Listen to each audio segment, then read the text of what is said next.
Spettatori, buonasera a tutti, siamo nella rubrica dei videomessaggi d'amore. E perché videomessaggi d'amore? Perché il videomessaggio d'amore alle volte non è destinato solamente a una compagna, ma la maggior parte delle volte è anche destinato agli amici, perché anche gli amici possono praticamente provare amore l'uno verso l'altro, amore, come dire, fraterno. Ecco, questa sera io ho due ragazzi praticamente che vogliono fare il videomessaggio d'amore a un loro amico. Ciao, tu sei? Peppe. E tu? Nino. Siete praticamente di Mazara del Vallo? Sì, tutte e due. Praticamente com'è che questa sera praticamente vi siete decisi di fare questo videomessaggio d'amore? Innanzitutto a chi è rivolto? A Paolo Asaro. Sarebbe il vostro amico? Sì, un amico grande, fraterno? Sì, un grande amico di noi due, che anche di notte siamo pure insieme, perché lui lavora fino a tardi, fino alle 2, anche come voi sapete lui lavora fino alle 2 pure, chiude nel locale e ci andiamo sempre a fare un giro, andiamo al bowling, andiamo a prenderci una cosa da bere a qualche locale, cos'è? E ha più di 20 giorni, 20-22 giorni che lui la sera non si fa più sentire.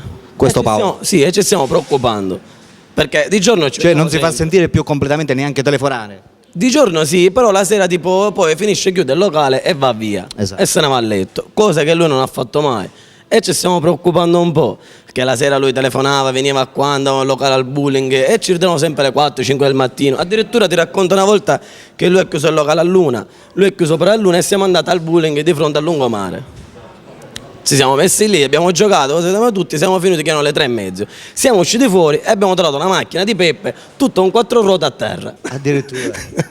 E addirittura Paolo si è fatta dal bowling fino a dove abita lui, a Santa Maria, a piedi, ha preso l'auto, è venuto di nuovo, ci ha presi e siamo stati fino alle 11 di mattina insieme per riparare le gomme. Quindi praticamente Quindi vi siete decisi, dopo di tutto vedere- questo tempo praticamente che voi non vi praticate più, di fargli un videomessaggio. Certo, per vedere magari cosa c'ha. Magari, siccome Magari sapete, non si sveglia. sapete che lui vede questa trasmissione, allora Magari si rianima un po' e dice magari facciamo di nuovo il Va bene. trio. Allora- Noi due eravamo il trio. prima te lo faccio fare a te. Hai detto ti chiami? Nino. Nino, e poi glielo faccio fare a Peppe. È Va normale. bene? E allora lì c'è la telecamera, fai il tuo videomessaggio rivolto a Paolo. Va bene. Allora Paolo, ti dico solo due parole. Allora, ha più di 20 giorni che non esci più con noi. Siamo solo io e Peppe. Ci manca la terza persona, come tu ben sai. Siamo cominciati in 3, dobbiamo finire in 3, non ti puoi ritirare prima. Quindi cerca di venire di nuovo a uscire con noi e ci divertiamo, come abbiamo fatto di sempre. Anzi, una cosa, e c'è anche Carlo, quello di Marsala, che ancora aspetta la tua telefonata. Quindi a presto, telefonaci e riuniamo di nuovo il nostro trio. Ok? Aspetto una tua telefonata anche per questa sera. Ciao. Bello videomessaggio, complimenti. Grazie. Ti eri allenato prima? No, mai. Ti escono dal cuore? Sì. Vabbè, ora passiamo. Sono abituato a fare, devo fare le provine per Grande Fratello e mi sto allenando. Vabbè, passiamo ora invece a Peppe. Vediamo Peppe che cosa ha da dire per Paolo. Allora Peppe, intanto com'è che hai conosciuto Paolo tu? Com'è che è nata questa amicizia? Mamma, è una vita che lo conosco, quindi È frequentatore praticamente anche del tuo locale? sì, certo, abbastanza. Quanto tempo è che lo conosci? Più di 15 anni, quindi Addirittura. siamo nati E assieme. praticamente il problema è come quello suo, praticamente, che ha 20 giorni che non vi vedete. Sì, è E vero. non si sa il perché. Va bene Peppe, allora lì c'è la telecamera, appena te lo dico io fai il tuo videomessaggio rivolto a Paolo, come se Paolo fosse di fronte a te, ok? Tieni il microfono.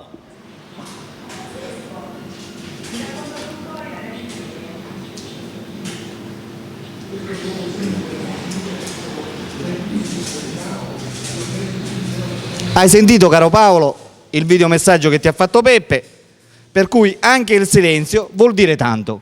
Te lo faccio tradurre dall'altro tuo amico Nino. Che cosa ha detto Peppe? Perché il silenzio naturalmente non è che siamo tutti che lo capiamo. Appunto. Poi anche Paolino sa capire pure il silenzio. Certo. Paolino ha tante doti. Perché lui nel silenzio che ha detto praticamente ha fatto capire molte cose. Tante. Però Che io giustamente che capisco il silenzio, capisco giustamente sì, che... questo sì. Eh. Però Paolo, devi capire una cosa. Peppe è molto emozionato a parlare davanti alla telecamera. Infatti stava pure per scappare.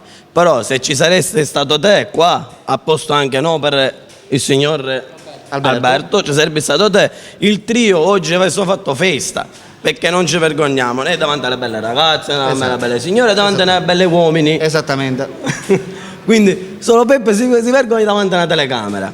Quindi Paolo, il nostro messaggio è: rinfrescati la memoria e telefona subito e usciamo di nuovo insieme, dai. Ciao. Ti voglio bene tanto. Ok, amici telespettatori, avete visto il videomessaggio d'amore che ha fatto Nino e Peppe per l'amico Paolo. Ok? Alberto vi saluta per la rubrica dei videomessaggi d'amore e vi saluta anche. Nino. E poi, Peppe. ciao amici, a dopo.